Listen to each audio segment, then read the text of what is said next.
I graduated in 1957, and I was in a typing class and needed a job. And on the chalkboard was some places to go to work, and one of them was Houston Lighting and Power.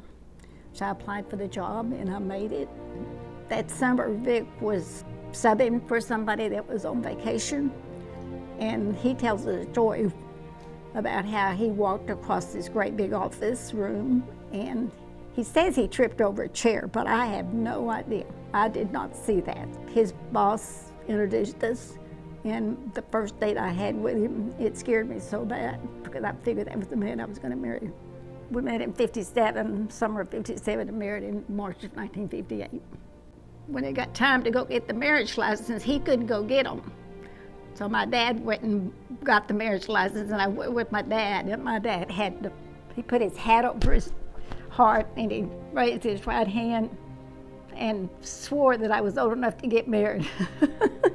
When he asked for time off to get married, his boss wrote across it insufficient reason. He was aviation electrician, made third class United States Navy from 1950 to 1954. He never saw, he was in the Korean War, but he never saw Korea because he always went like to England, he went to Italy, he went to the Galapagos Islands, and he was on a ship that sent up weather balloons. But most of his time he was on a radio naval base in California with a bunch of waves. He loved to hunt. His main thing hunting was quail and deer, but he also hunted ducks and doves. He always had people that he liked, or that liked him, that always took him, and he had the best hunting dog there ever was, because if Vic couldn't go hunting because he was going to school, or if he was at work, they'd say, well, can we borrow a Jeep? And he said, yeah. So he would let them take his dog. That's how good she was. And when she passed away, he knew it. He was laying in bed, and all of a sudden he jumped out of bed, and I said, where are you going? He said, Jeep needs me. That's how close they were. That dog knew when he was staying home, just to stay home. She knew when it was hunting time. I've never seen a dog that close to anybody in my life, that he knew exactly when she needed him. At my 50th birthday, he surprised me with a trip to Yellowstone National Park. He told me he had a pack. I didn't know where we were going. Surprised me with a trip for our 25th anniversary. We went to through the Panama Canal. He was just good at that. You know, you couldn't ask for anybody, and treated me with respect. When Vic and I was going together, he would take me to church, and then he would stay and eat with us. And he was a member of another religion. And we married in '58, and then we were fixing to have our first child in October of '59.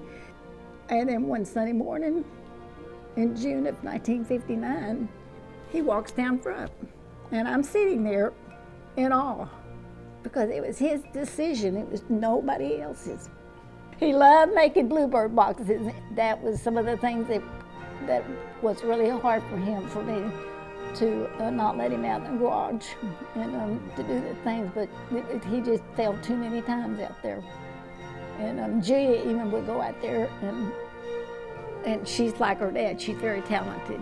And then after 5 o'clock, she said, okay, Dad, I'm yours. And they would go out in the garage and work together. It's very thoughtful.